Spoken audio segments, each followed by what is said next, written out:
तो बात सबसे पहले बांग्लादेश के चुनावी नतीजों में बीएनपी सबसे बड़ी पार्टी बनकर उभरी है।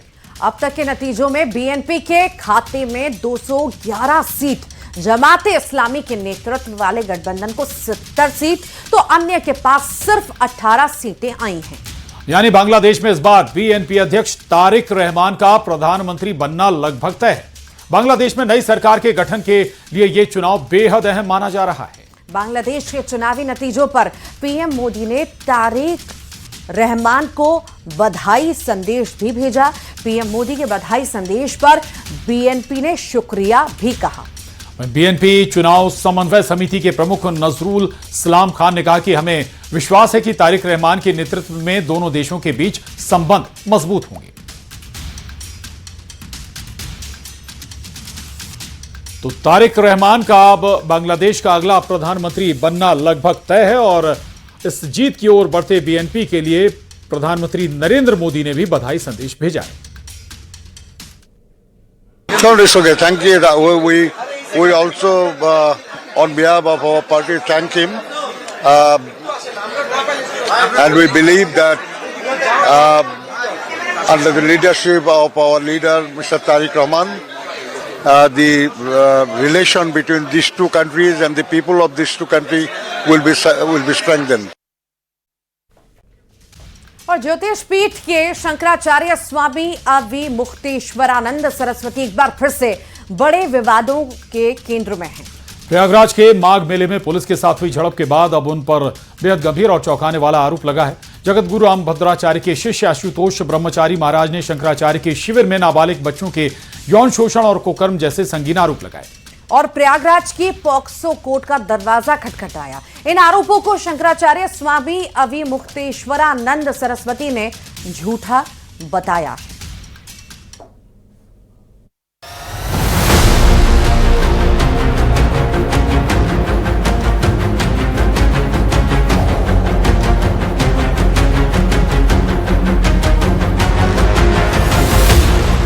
ज्योतिष पीठ के शंकराचार्य स्वामी अविमुक्तेश्वरानंद सरस्वती के शिविर में बच्चों के यौन शोषण के आरोप लगे हैं।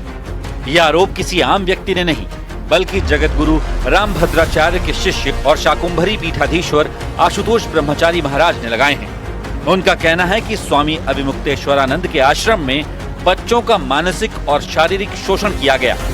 आशुतोष ब्रह्मचारी ने 8 फरवरी को पॉक्सो स्पेशल कोर्ट में शिकायत दायर की। इस केस पर 2 तारीखों में सुनवाई हो चुकी है और कोर्ट में उनके बयान दर्ज किए जा चुके हैं।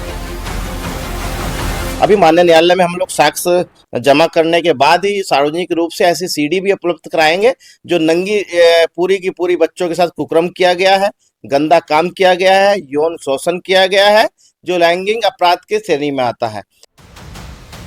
आशुतोष ब्रह्मचारी का दावा है कि उनके पास ऐसे वीडियो और सबूत हैं जिनमें नाबालिगों और महिलाओं के साथ यौन शोषण का रिकॉर्ड है। उन्होंने ये सीडी और साक्ष्य कोर्ट को सौंपे हैं। उनका कहना है कि करीब 20 बच्चे उनके संपर्क में आए हैं जो शोषण का शिकार हुए। उन्होंने झूसी थाने में तहरीर दी, लेकिन पुलिस ने मामला दर्ज नहीं किया, जिसके बाद वो कोर्ट पहुंचे। आशुतोष ब्रह्मचारी के इन आरोपों को शंकराचार्य स्वामी अविमुक्तेश्वरानंद ने झूठा बताया है। गौ माता की रक्षा के लिए जो हम आवाज उठा रहे हैं वो बिल्कुल सरकारों को पसंद नहीं आ रही और इसीलिए कार्टेल बना करके हमारे ऊपर तरह तरह के आक्रमण किए जा रहे हैं, अपमानित कर रहे हैं, हमारे लोगों को मार पीट रहे हैं, धमका रहे हैं। अब उससे काम नहीं बना, हम डटे रहे, तब ये लेकर के आ गए। ऐसी बात कह दी, ऐसा आरोप लगा दिए जो सभ्य समाज में कल्पना भी जिसकी नहीं की जा सकती। अब इस पूरे विवाद की जांच में पुलिस और अदालत दोनों एक्टिव हैं। वहीं शंकराचार्य स्वामी अविमुक्तेश्वरानंद की ओर से भी एक शिकायत पॉक्सो कोर्ट में दाखिल की गई है, जिसकी सुनवाई 20 फरवरी को होनी है। अब कोर्ट की अगली सुनवाई और पुलिस जांच बताएगी कि आरोप सच हैं या साजिश। लेकिन माघ मेले के बीच उठा ये विवाद धार्मिक और सामाजिक हलकों में बड़ी चर्चा का विषय बन गया है। और मध्य प्रदेश कांग्रेस ने 4 जिलों की कार्यकारिणी भंग कर दी है। छिंदवाड़ा, सागर, मऊगंज और झाबुआ जिले की कार्यकारिणी को भंग कर दिया गया। अब यहां पर एआईसीसी के निर्देश पर नई गाइडलाइन के हिसाब से ही नई कार्यकारिणी का गठन होगा। आपको बता दें कि इन चारों जिलों में जिला कार्यकारिणी का गठन किया गया था और छिंदवाड़ा में 250 नेताओं को कार्यकारिणी का पदाधिकारी बना दिया गया था। एआईसीसी ने प्रदेश कांग्रेस को छोटे जिलों की कार्यकारिणी में 31 सदस्यों से ज्यादा नहीं रखने और बड़े जिलों में 51 से ज्यादा सदस्यों से ज्यादा नहीं रखने के निर्देश दिए थे।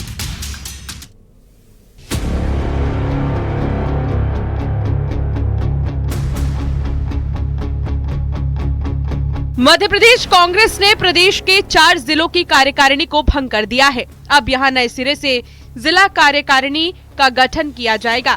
एआईसीसी के निर्देश के बाद प्रदेश कांग्रेस ने यह फैसला लिया है। एमपी कांग्रेस ने एआईसीसी के निर्देश पर छिंदवाड़ा, सागर, मऊगंज, झाबुआ की कार्यकारिणी भंग की। एआईसीसी के निर्देश से पहले कार्यकारिणी बन गई थी। छिंदवाड़ा में 250 नेता कार्यकारिणी में शामिल थे। एआईसीसी के निर्देश पर अब बनेगी नई कार्यकारिणी। छोटे जिलों की कार्यकारिणी में 31 सदस्य रहेंगे और बड़े जिलों में 51 से ज्यादा सदस्य नहीं होंगे। उधर कांग्रेस की कार्यकारिणी भंग होने पर बीजेपी ने निशाना साधा। बीजेपी का आरोप है अपने नेताओं को जगह देने के लिए ये सब किया जा रहा है, तो कांग्रेस ने बीजेपी के आरोपों पर पलटवार किया। जिस प्रकार से जीतू पटवारी यहाँ पर समय समय पर मध्य प्रदेश के अंदर कांग्रेस के पदाधिकारियों की नियुक्ति कर रहे हैं, उन नियुक्तियों को जिस प्रकार से केंद्र के आला अधिकारी, आला नेतागण और यहाँ मध्य प्रदेश के कांग्रेस प्रभारी निरस्त करते हैं, मुझे ऐसा लगता है कि मध्य प्रदेश से पर्याप्त मात्रा में जीतू पटवारी के खिलाफ शिकायतें होती है। उन शिकायतों पे केंद्रीय नेतृत्व संज्ञान लेता है और वहां से जीतू पटवारी के किए हुए फैसले को उलटने का काम केंद्रीय नेतृत्व कर रहा है। अर्थात हम ये कह सकते हैं कि मध्य प्रदेश के अंदर कांग्रेस में सब कुछ ठीक नहीं चल रहा है। बात दरअसल ये है कि माननीय जीतू पटवारी जी के नेतृत्व में जिस तरह से संगठन सृजन अभियान चल रहा है, निश्चित रूप से पहले ही कहा गया था कि अगर कहीं भी कोई गड़बड़ी होगी या कोई निष्क्रिय व्यक्ति होगा उसको पृथक कर दिया जाएगा। लेकिन जब एआईसीसी का कोई भी आदेश निकलता है तो सारी चीजें स्वतः हो जाती हैं, वो अपने आप ही निरस्त हो जाते हैं पुराने आदेश। कांग्रेस की कार्यकारिणी को लेकर पहले भी सवाल उठते रहे हैं। कई बार कांग्रेस नेताओं की नाराजगी भी सामने आती रही है। ऐसे में 4 जिलों की कार्यकारिणी भंग होने के बाद से एमपी में सियासी माहौल गर्मा गया है। बीजेपी और कांग्रेस में बयानबाजी और वार पलटवार जारी है। Bureau report, news 18। और सीएम डॉक्टर मोहन यादव ने बजट से पहले बड़ा बयान दिया है। भोपाल में जनगणना 2027 पर केंद्रित राज्य स्तरीय प्रशिक्षण सम्मेलन में सीएम ने कहा कि जन भावनाओं को समझना बहुत जरूरी है और विकास का कारवां भी बढ़ना चाहिए, लेकिन विकास के साथ भावना का ध्यान भी रखना होगा। 2026 को किसान कल्याण वर्ष के रूप में मनाया जा रहा है और फसलों का हम तुरंत मुआवजा दे रहे हैं, ये भी सीएम ने कहा। उधर सीएम ने जनगणना को लेकर कहा कि इस बार की जनगणना सबसे हटकर होगी। कोविड की वजह से जनगणना होना मुमकिन नहीं था। राजनीतिक दृष्टि से इस जनगणना के कई अर्थ निकलेंगे। आप अगर कोई कठिनाई आ रही तो मार्गदर्शन ले लें, लेकिन हम ये सब चाहेंगे कि आखिरकार विकास का कारवां भी बढ़े और हमारे व्यवस्थाओं का नियंत्रण भी हमारे हाथ में रहे। कुछ तरीके हो सकते हैं, उस पर हम प्रदेश स्तर पे गंभीरता के साथ रास्ते निकाल रहे हैं, लेकिन आपको ये मान के चलना कि अंततः हमारा संवेदना स्थानीय बासिंदों के साथ भी है। किसी का भी मकान, जमीन, दुकान अगर कुछ होता है तो उसके मन में उसका लगाव भी होता है। हमको विकास भी चाहिए, लेकिन उसकी भावनाओं का ध्यान रखना, ऐसे में हमारे पास कोई तकलीफ नहीं है। इस बार की जनगणना भले ही 8वीं है, लेकिन सबसे हटके भी है। एक तो ये आमतौर पर 10 साल के समय सीमा के बाहर जाने वाली है। जो चक्री क्रम आपका आता था वो उसका क्रम तो 21 में निकल गया, लेकिन अब ये 26 चल रहा है, तो 26 में हम अपने उस समय से थोड़ा बाहर जा रहे हैं। लेकिन ये बात भी सही कि कोविड और कठिन काल में स्वाभाविक रूप से वो संभव नहीं था।